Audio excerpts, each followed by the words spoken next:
সপ্তাহের শেষ কার্যদিবসেও সূচক কমেছে দেশের দুই শেয়ার বাজারে।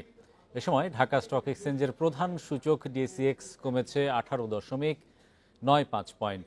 আগের দিনের চেয়ে লেনদেনও কমেছে প্রায় 66 কোটি টাকা। এছাড়া শেয়ার দর কমেছে 64 ভাগের বেশি কোম্পানির। অন্যদিকে চট্টগ্রাম স্টক এক্সচেঞ্জের সার্বিক সূচক কমেছে 70.12 পয়েন্ট। বৃহস্পতিবার লেনদেনের শুরু থেকেই নেতিবাচক ছিল ঢাকার শেয়ার বাজার। প্রথম ২০ মিনিটে প্রধান সূচক কমে ২০ পয়েন্ট।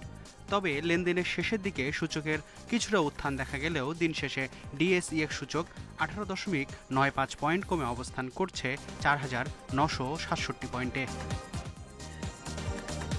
সূচকের সঙ্গে ডিএসইতে আগের দিনের চেয়ে ৬৫,৭০,০০,০০০ টাকা কমে লেনদেন হয়েছে ৪১৯,৭৮,০০,০০০ টাকার শেয়ার। হাতবদলে অংশ নেয়া ৩৯০টি কোম্পানি ও মিউচুয়াল ফান্ডের মধ্যে দর বেড়েছে ১০২টি প্রতিষ্ঠানের শেয়ারের, কমেছে ২৫১টির এবং শেয়ার দর অপরিবর্তিত ৩৭টি প্রতিষ্ঠানের। কমেছে বেশিরভাগ ব্যাংকের শেয়ার দর। সবচেয়ে বেশি লেনদেন হওয়া প্রতিষ্ঠানের তালিকায় প্রথম আনোয়ার গ্যালভানাইজিং, দ্বিতীয় মনস্পুল বাংলাদেশ, তৃতীয় অবস্থানে এশিয়াটিক ল্যাবরেটরিজ।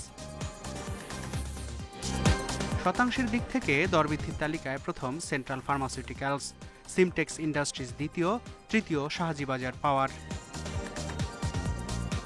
অন্যদিকে চট্টগ্রাম স্টক এক্সচেঞ্জের সার্বিক সূচক ৭০.12 পয়েন্ট কমে অবস্থান করছে ১৩,৯৫৮ পয়েন্টে। লেনদেন হয়েছে ১৩,৩৩,০০,০০০ টাকার share. Mehedi Hasan, independent news, Dhaka. এদিকে একীভূত প্রক্রিয়ায় থাকা দুর্বল ৫ ব্যাংকের শেয়ারে বিনিয়োগকারীরা টাকা ফেরত পাবেন না। এসব শেয়ার শূন্য ঘোষণা করেছে কেন্দ্রীয় ব্যাংক। ফলে পুঁজিবাজারে লেনদেনও স্থগিত করেছে নিয়ন্ত্রক সংস্থা বিএসইসি। এ অবস্থায় ক্ষতিগ্রস্ত সাধারণ বিনিয়োগকারীরা বাংলাদেশ ব্যাংকের গভর্নর ও অর্থ উপদেষ্টার পদত্যাগে ৪৮ ঘন্টার আলটিমেটাম দিয়েছে। বৃহস্পতিবার মতিঝিলে সংবাদ সম্মেলন করে ক্ষুদ্র বিনিয়োগকারী ঐক্য পরিষদ। একীভূত হওয়ার প্রক্রিয়ায় থাকা দুর্বল ৫ ব্যাংকের পরিচালনা পর্ষদ ভেঙে নতুন প্রশাসক। এ উপলক্ষে বুধবার এক সংবাদ সম্মেলনে কেন্দ্রীয় bank governor Ahsan H Mansur ব্যাংকগুলোর শেয়ারের মূল্য শূন্য ঘোষণা করেন। আমি মনে করি যে এটাকে জিরো করে দেওয়া হচ্ছে, নেগেটিভটা ধরা হচ্ছে না, কাজে কেউ কিছু পাবে না, এটুকুই বলতে পারি। এমন ঘোষণায় বৃহস্পতিবার সকাল থেকেই দেশের পুঁজিবাজারে বিনিয়োগকারীদের মধ্যে ছড়িয়ে পড়ে হতাশা। একীভূত ৫ ব্যাংকের লেনদেন স্থগিত করেছে বিএসইসি। নির্দেশনা অনুযায়ী ফার্স্ট সিকিউরিটি ইসলামী ব্যাংক, সোশ্যাল ইসলামী ব্যাংক, গ্লোবাল ইসলামী ব্যাংক, ইউনিয়ন ব্যাংক ও এক্সিম ব্যাংকের শেয়ারের বেচাকেনা হয়নি। এ অবস্থায় দিশেহারা ক্ষুদ্র বিনিয়োগকারীরা ঐক্য পরিষদের ব্যানারে মতিঝিল ডিএসই ভবনের সামনে সংবাদ সম্মেলন করেন। তাদের দাবি, সম্মিলিত ইসলামী ব্যাংকের শেয়ার তাদেরও দিতে হবে। এ সময় তারা ক্ষোভ প্রকাশ করে ৪৮ ঘন্টার মধ্যে গভর্নর, অর্থ উপদেষ্টার পদত্যাগের আলটিমেটাম দেন। হুঁশিয়ারি দেন কেন্দ্রীয় ব্যাংক ঘেরাওয়েরও। অর্থ উপদেষ্টা এবং গভর্নরের অবিলম্বে পদত্যাগ দাবি করছি। এদের পদত্যাগের আগ পর্যন্ত কোন ব্যাংক কোনোভাবে মার্জার করা কোনো ধরনের সুযোগ দেওয়া হবে না। এদিকে কেন্দ্রীয় ব্যাংক আবারও জানিয়েছে এসব ব্যাংকের শেয়ারের বিনিয়োগকারীদের কোনো সহযোগিতা করা হবে না।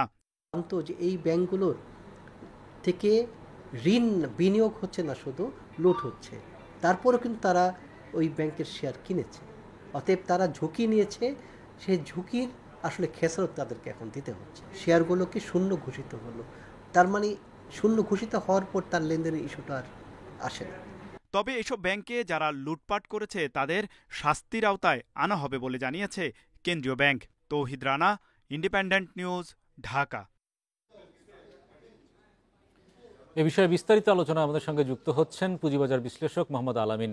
জনাব আলামিন, আপনার কাছে আমরা জানতে চাচ্ছি যে এই যে প্রক্রিয়ায় পুঁজিবাজারে ৫টি ব্যাংকের শেয়ার দর শূন্য ঘোষণা করা হলো, মার্জার আইনে আসলে কি বলা হয়েছে, আন্তর্জাতিক প্র্যাকটিসটা কি? আপনাকে ধন্যবাদ। আসলে আমরা কিন্তু মার্জার করার আগেরই যে খবরগুলো পত্রপত্রিকায় আসছিল যে কোনো সময় মার্জার হবে, এই ব্যাংকগুলোর মানে কস্ট কমানো এবং ইফেক্টিভলি আমরা যাতে এটাকে ভালোভাবে গভর্ন করতে পারি, ওই বিষয়গুলোকে অ্যাডজাস্ট করে কিন্তু স্কিমটা হাতে নেয়। তো তখন যদি বিষয়গুলোকে মানে যারা কাজটা করেছে, আমি যদি বলি যে আমাদের যে বাংলাদেশ ব্যাংক সহ নিয়ন্ত্রণকারী সংস্থা বলতে আমাদের যে মানে আর্থিক যে অর্থ মন্ত্রণালয়, তারা যদি সার্বিকভাবে বিষয়গুলোকে একটা ডিসক্লোজারের মাধ্যমে বলতো যে আসলে স্ট্যাটাসটা এই এবং অ্যাসেট লায়াবিলিটির অবস্থাটা এই, আমরা চূড়ান্ত পর্যায়ে যাওয়ার আগে তখনই কিন্তু এই লেনদেনগুলোকে আপনার সাসপেন্ড করা উচিত ছিল। কারণ এতদিন কিন্তু এই লেনদেনটাকে ওপেন রাখার কারণে এই জিনিসগুলো, তথ্যগুলো ডিসক্লোজার টোটালটা হাতে না আসার কারণে কিন্তু বিনিয়োগকারীরা আসলে অনেক ক্ষেত্রে বুঝতে পারেনি ব্যাপারটা কি হতে যাচ্ছে, অনেকটা হঠাৎ করেই তাদের কাছে ধাক্কা লাগার মতো। বাট এই বিষয়টা দেওয়ার সাথে সাথে যদি তারা বলে দিত ব্যাপারটা এরকম, যেমন আপনি হয়তো খেয়াল করে দেখবেন যে মাননীয় গভর্নর মহোদয় যে কথাটা বলেছেন যে আমাদের বিনিয়োগ যারা আর কি আমানতকারী ছিল তাদের 2 লাখ টাকার নিচে যাদের আছে তারা খুবই অল্প সময়ের মধ্যে টাকাটা তারা পেয়ে যাবে। অন্যান্য যারা বড় আমানতকারী যারা ছিল তাদেরকে বলা হচ্ছিল যে মানে শেয়ারে কনভার্ট করা হবে, এই ধরনের কথা। কিন্তু যেই 5টা ব্যাংক মার্জ হয়ে যাচ্ছে তাদের লাইবিলিটির পরিমাণটা এখন এত বেশি, মানে নেট অ্যাসেট ভ্যালু, কারণ আপনি জানেন হয়তো যে অনেকটা 450 মানে নেগেটিভও আছে কোনো কোনো ব্যাংকে। তাহলে এটা যদি হয় পরিস্থিতি, তাহলে আপনি যদি আন্তর্জাতিক আইনে বা যে কোনো জায়গায় যান সেক্ষেত্রে কিন্তু লিমিটেড কোম্পানিগুলোর কিন্তু দায় শেয়ার মূল্য দ্বারা সীমাবদ্ধ থাকে। তার মানে চাইলেই কিন্তু হয়তো তাকে দায়টা পূরণ করতে হচ্ছে না, বাট যেহেতু সকলের দাবি মেটানোর পরে কিছু থাকলে শেয়ার হোল্ডাররা পায়, সেই সবের কারণে কিন্তু আমাদের যে বিনিয়োগকারী বা যারা শেয়ার হোল্ডার আছে তারা সেই আইনের প্রেক্ষাপটে কিন্তু কিছু পাচ্ছে না। কিন্তু আমাদের বাংলাদেশের প্রেক্ষাপটে যেহেতু ভিন্ন, আন্তর্জাতিক মহলের চেয়ে এখানে যেহেতু ব্যাপারটা একটু ডিফারেন্ট, সেই কারণে যে কাজটা হয়তো করা যেতে পারতো সেটা হলো যে আমাদের ধরেন যারা এগুলা লুটপাটের সাথে জড়িত, যাদের রিলেটেড বিজনেস আছে, তার যে ব্যবসা অন্যান্য সহযোগী লাভজনক প্রতিষ্ঠান আছে, এগুলো যদি সরকারের অ্যাডমিনিস্ট্রেটরের জায়গা থেকে এগুলো সরকারের তত্ত্বাবধানে নিয়ে তারপর তার ভিত্তিতে রিকভার করার চেষ্টা করা হতো, তাহলে তো এই পরিস্থিতিগুলো এরকম হতো না। এখন যে জায়গাটা হয়েছে আপনি খেয়াল করে দেখবেন যে পরিমাণ আদায় করা হচ্ছে। জি জনাব আলামিন, আমি আরেকটি বিষয়ে সামনে আনতে চাচ্ছি, সেটা হচ্ছে যে ব্যাংক থেকে স্পন্সর ডিরেক্টররা যেভাবে টাকা লুটপাট করেছে, ঋণ জালিয়াতির মাধ্যমে, ঋণ অনিয়মের মাধ্যমে পাচার করেছে দেশ থেকে, পুঁজিবাজারে শেয়ার আপলোড করেও সাধারণ বিনিয়োগকারীদের তারা নিঃস্ব করছে এবং করেছে। তো তাহলে সেই স্পন্সর ডিরেক্টরদের মতো সাধারণ যারা ক্ষুদ্র বিনিয়োগকারী আছে তাদেরকে কি একই রকম শাস্তি দেওয়া হচ্ছে না? এই যে তারা কিছুই পাবে না, কোনো রকম তাদের জন্য সুরক্ষা কবচ এখানে রাখা হয়নি। না না, আপনি ঠিকই বলেছেন। কারণ দেখেন যারা এখানে লুটপাটের সাথে জড়িত ছিল তারা কিন্তু অনেকেই পলাতক। আর কিছু কিছু দেশের আইনি কাঠামোতে আপনি হয়তো খেয়াল করে দেখবেন কিছু ব্যাংকের আপনার আবার হয়তো এমডি কে গ্রেপ্তার করা হচ্ছে বা যারা এটা চেয়ারম্যান ছিল তাদেরকে গ্রেপ্তার করা হচ্ছে, সেটা তো একটা ব্যবস্থার মধ্যে আমরা দেখছি। কিন্তু এখানে কিন্তু ওদের মতো করে সাধারণ বিনিয়োগকারীর প্রোটেকশনটা, যারা আর কি ধরেন টোটালি এসব প্রসেসের সাথে ইনভলভ না, তারা আর কি যখন ইনভেস্ট করেছে তখন তার ব্যাপারগুলো এক্সপোজ হয় নাই, তখন আগের সরকার যে কোনো কারণে হোক এই বিষয়গুলোকে সামনে আনতে দেয়নি। নতুন সরকার আসার পরপরই কিন্তু যখন এগুলো ফরেন্সিক ইনভেস্টিগেশন হয়েছে তখন রিয়েল পিকচারটা চলে আসছে। বা আপনি যদি খেয়াল করে দেখেন যে প্রভিশনিং এর ক্ষেত্রে যেসব তথ্যপাত্র ছিল এগুলো সঠিক ছিল না। তার মানে নতুন সরকার এসে অনেক ভালো কাজই করেছে, এটা নিয়ে কোনো সমস্যা নাই, বা যারা সুশাসন চায় তারা নিয়ে এটা নিয়ে কোনো কথা বলছে না। কিন্তু কথা হচ্ছে যে এই প্রক্রিয়াটায় যারা প্রতিষ্ঠান হিসেবে নিয়ন্ত্রক সংস্থা বিএসইসি এবং বাংলাদেশ ব্যাংক, দুইটি নিয়ন্ত্রক সংস্থারই তো এই যে দায়বদ্ধতা রয়েছে, সেই দায়বদ্ধতার জায়গা থেকে তাদেরকেও তো জবাবদিহি করা উচিত। নিঃসন্দেহে এদের দায়বদ্ধতা আছে। এর কারণ হিসেবে আপনি হয়তো দেখবেন যে যখন সেই সময় ব্যাংকগুলো তালিকাভুক্ত হয়েছিল তার সাথে রেসপন্সিবল যারা ছিল, আগের বিসেক চেয়ারম্যান এখন কিন্তু দুদকের মামলায় কিন্তু কারাগারে আছে। এটা যদিও ব্যাংকিং এর জন্য না, পুরো পুঁজিবাজারের জন্য।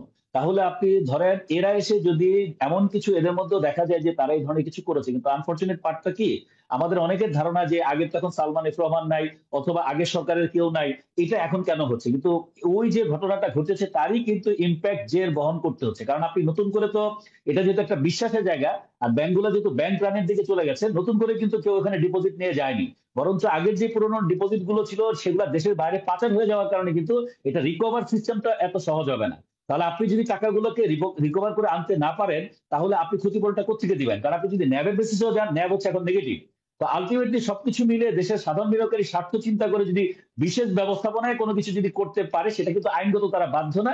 তবে এটা যদি মানে জনকল্যাণে জনস্বার্থে যদি তারা একটা স্কিম নিতে পারে সেটা হয়তো সাধারণ বিনিয়োগকারী কিছুটা স্বস্তি দিতে পারে। কিন্তু এছাড়া আইনি কাঠামোতে গেলে আপনি কিন্তু কোনোভাবেই তাদেরকে বলতে পারেন না যে আমাদের এটা ক্ষতিপূরণ দেওয়া হোক। যেখানে আমানতকারী ব্যাংকে টাকা রেখেছে উনি টাকা পাচ্ছে না, আর যারা বিনিয়োগ করেছে তারও তো একই অবস্থা, দুজনই ক্ষতিগ্রস্ত, দুজনই সমানভাবে ক্ষতিগ্রস্ত। কিন্তু এটাকে কিন্তু আমানতকারীদের জন্য একটা বড় তহবিল গঠন করা হচ্ছে এবং আমানতকারীদের অর্থ পুরোপুরি ফেরত দেওয়ার প্রক্রিয়া স্পষ্টভাবে ঘোষণা করেছেন অর্থ উপদেষ্টা এবং গভর্নর। কিন্তু পুঁজিবাজারের এই যে ক্ষুদ্র বিনিয়োগকারীদের স্বার্থ সুরক্ষায়, তাদের যে পুঁজির সুরক্ষায় বিএসইসি এবং বাংলাদেশ ব্যাংকের মধ্যে আলোচনা, সমন্বয় বা কোনো রকমের পদক্ষেপের ঘাটতি দেখছেন কিনা? তাহলে ভবিষ্যতে পুঁজিবাজার কি নেতিবাচক বার্তা দিল না?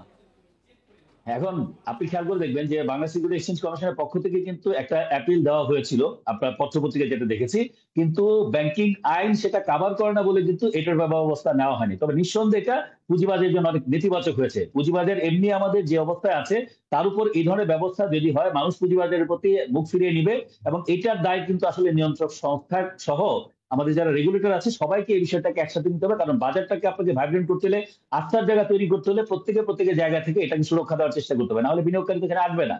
তো যে কোনো কারণে হোক, বিনিয়োগকারী যার দোষ নাই তার দায় কিন্তু তাকে নিতে হচ্ছে। তো সেই জন্য আমি মনে করি এই বিষয়টাকে সামনে রেখে যদি রিথিঙ্ক করা হয় যে আসলে আইনগতভাবে কিছু পাচ্ছি না, বাট তাদের জন্য আমরা কি করতে পারি যাতে করে মানুষ ভবিষ্যতে একটা যখন দেখবে যে একটা ব্যাকআপ প্ল্যান আছে বা একটা ফাইন্যান্সিয়াল তাদের যে ব্যাপারটা যে ক্ষতিটা হয়েছে তার জন্য একটা স্কিম আছে, তখন হয়তো তারা ওই প্রোটেকশন বা ওই ভয়টা থেকে বাজারে বিনিয়োগের দিকে আসবে। আদারওয়াইজ যদি এইভাবে চলতে থাকে অনেক বিনিয়োগকারী মনে করবে যে না এটা আজকে এটা হয়েছে, সামনে কিন্তু আপনি দেখবেন অনেকগুলো NBFI, non banking financial institution অবস্থাও কাছাকাছি। এখন ওগুলো যদি একই প্রক্রিয়ায় চলে যায় তাহলে তো ব্যাংক, এনবিএফআই এর অনেকগুলো সংখ্যা যখন বাইরে ডিলিজ বা চলে যাবে তখন অটোমেটিক্যালি কিন্তু বাজারে একটা বিরাট নেতিবাচক প্রভাব পড়বে। ধন্যবাদ জনাব মোহাম্মদ আল-আমিন আমাদের সঙ্গে যুক্ত হওয়ার জন্য। একীভূত হতে যাওয়া 5 ব্যাংকে কাজ শুরু করেছেন প্রশাসকরা। কর্মকর্তাদের সঙ্গে ব্যাংকের বিভিন্ন বিষয় নিয়ে এরই মধ্যে কয়েকটি বৈঠকও করেছেন তারা। এতে আমানতকারী ও কর্মকর্তাদের মধ্যে স্বস্তি ফিরছে, টাকা পাওয়ার ব্যাপারে আশাবাদীও হচ্ছেন অনেকে। তবে এখনও চাহিদা অনুযায়ী টাকা পাচ্ছেন না গ্রাহকরা।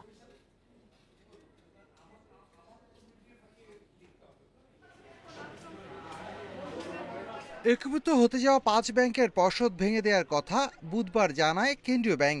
বৃহস্পতিবারই অফিস শুরু করেন প্রশাসকরা। তাদের কাজের প্রথম দিনে তেমন চাপ ছিল না গ্রাহকের। কিছু গ্রাহক টাকা তুলতে এলেও চাহিদা অনুযায়ী পাননি। আমাদের যে পরিমাণ চাহিদা হয়তো সেই পরিমাণ পাচ্ছি না, তবে তারা চেষ্টা করছে আমাদেরকে দেওয়ার। এখান থেকে কয়েক ব্যাগে 50 করে উড়েছি, পরে 20 উড়েছি, 10 উড়েছি, এখন 5 উড়ানোর পরে আর 5ও দেয় না। তবে প্রশাসক নিয়োগের ফলে অবস্থার পরিবর্তন হবে বলে আশা করছেন কর্মকর্তারা। বলছেন কেন্দ্রীয় ব্যাংকের এই সিদ্ধান্তে তারল্য সংকট ধীরে ধীরে কাটবে। আমি দেখছি যে অন্য দিনের মতোই আমার এখানে ওই রকম প্রেশার। অনেকে আমাকে ফোন দিচ্ছে যে আপনাদের তো প্রশাসক নিয়োগ হলো। এখন আমি বললাম যে এটা তো আপনাদের জন্য সুখবর, আমাদের জন্য সুখবর। এদিকে প্রশাসকরা ব্যাংকগুলোর ঊর্ধ্বতন কর্মকর্তাদের সাথে একাধিক বৈঠক করেছেন। বাংলাদেশ ব্যাংক বলছে গ্রাহকরা ধাপে ধাপে সব টাকাই ফেরত পাবেন, তবে উদ্যোক্তা পরিচালকদের ক্ষেত্রে এমনটি হবে না। আমরা শুধু জনগণকে বলতে চাই, আপনারা নবগঠিত ব্যাংকের উপর সম্পূর্ণ আস্থা রাখেন।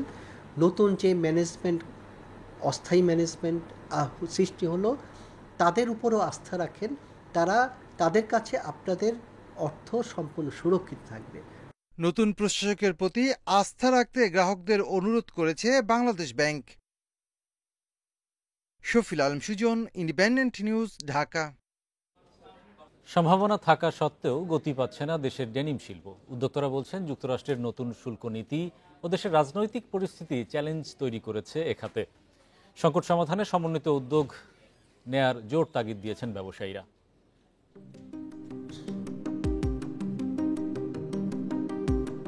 2017 সাল থেকে ইউরোপের দেশগুলোতে বাংলাদেশ ডেনিম রপ্তানিতে শীর্ষে। এই অঞ্চলে প্রতি 3 জনের 1 জন বাংলাদেশে উৎপাদিত ডেনিমের প্যান্ট ব্যবহার করে। একই সঙ্গে দেশের বাজারেও চাহিদা বাড়ছে প্রতিনিয়তই। এমন পরিস্থিতিতে ডেনিম শিল্পকে বৈশ্বিক ক্রেতাদের কাছে আরও জনপ্রিয় করতে এই প্রদর্শনীর আয়োজন।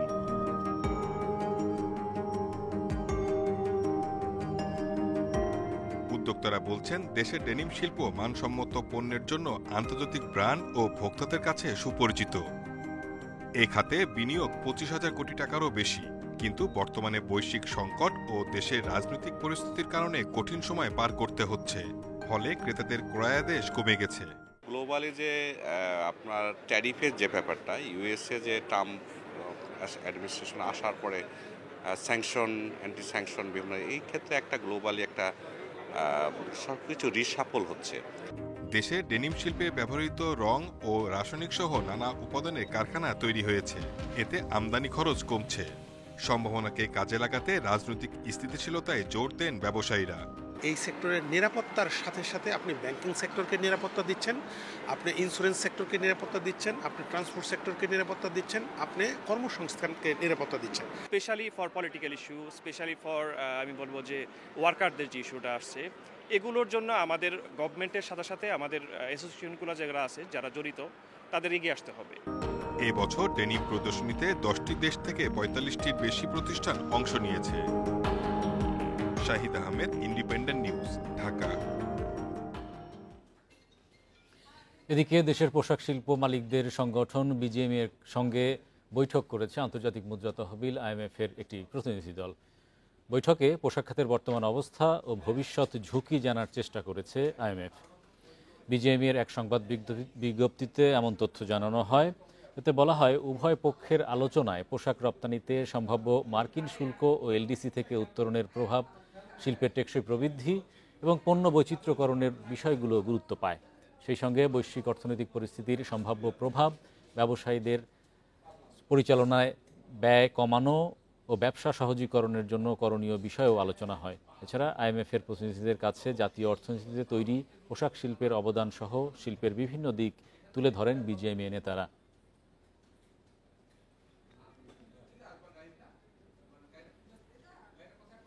ই কমার্স উদ্যোক্তাদের ঘোষণাবিহীন রপ্তানির সীমা দ্বিগুণ করেছে কেন্দ্রীয় ব্যাংক। ফলে এখন থেকে $1000 বা সমপরিমাণ বৈদেশিক মুদ্রা পর্যন্ত ঘোষণাহীন রপ্তানি করতে পারবেন এ খাতের উদ্যোক্তারা। বুধবার এই সংক্রান্ত নির্দেশনা জারি করে কেন্দ্রীয় ব্যাংক।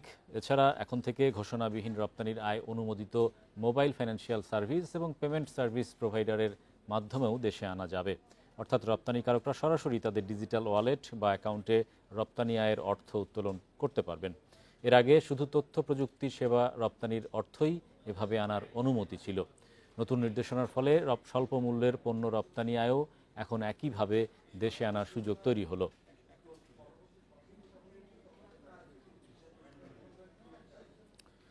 চলতি বছরের অক্টোবরে মূল্যস্ফীতি নেমে এসেছে 8.17%, যা আগের মাস সেপ্টেম্বরের চেয়ে 0.19% কম।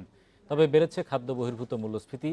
বুধবার এমন তথ্য প্রকাশ করেছে বাংলাদেশ পরিসংখ্যান ব্যুরো BBS। এতে দেখা যায়, অক্টোবরে মূল্যস্ফীতির পাশাপাশি খাদ্য মূল্যস্ফীতিও বেশ খানিকটা কমেছে। মাসটিতে খাদ্য মূল্যস্ফীতি হয়েছে 7.08%, সেপ্টেম্বরে যা ছিল 7.64%। এমনকি গ্রাম ও শহর দুই অঞ্চলেই খাদ্য মূল্যস্ফীতিতে নিম্নমুখী ভাব দেখা গেছে। অক্টোবরে গ্রামাঞ্চলে খাদ্য মূল্যস্ফীতি কমে 6.94% নেমে এসেছে। অন্যদিকে শহর অঞ্চলে খাদ্য মূল্যস্ফীতি কমে হয়েছে 7.45%, যা সেপ্টেম্বরে ছিল 7.94%। তবে সেপ্টেম্বরের চেয়ে অক্টোবরে খাদ্য বহির্ভূত মূল্যস্ফীতি 0.15% বেড়ে দাঁড়িয়েছে 9.13%। এবারে জানাবো বিশ্বের প্রধান মুদ্রার সাথে টাকার আজকের বিনিময় হার। যুক্তরাষ্ট্রের ডলারের দর অপরিবর্তিত, বিনিময় হয়েছে 122 টাকা 80 পয়সায়। যুক্তরাজ্যের পাউন্ডের দর বেড়েছে, বিনিময় হয়েছে 165 টাকা 27 পয়সায়। দর বেড়েছে ইউরোর, বিনিময় হয়েছে 145 টাকা 55 পয়সায়। ভারতীয় রুপির দর অপরিবর্তিত, বিনিময় হয়েছে 1 টাকা 45 পয়সায়। সৌদি রিয়ালের দর অপরিবর্তিত, বিনিময় হয়েছে 25 টাকা 97 পয়সায়। দর অপরিবর্তিত আরব আমিরাতের দিরহামের, বিনিময় হয়েছে 33 টাকা 60 পয়সায়। বেড়েছে কুয়েতি দিনারের দর, বিনিময় হয়েছে 401 টাকা 88 পয়সায়। মালয়েশিয়ান রিঙ্গিতের দর বেড়েছে, বিনিময় হয়েছে 29 টাকা 52 পয়সায়।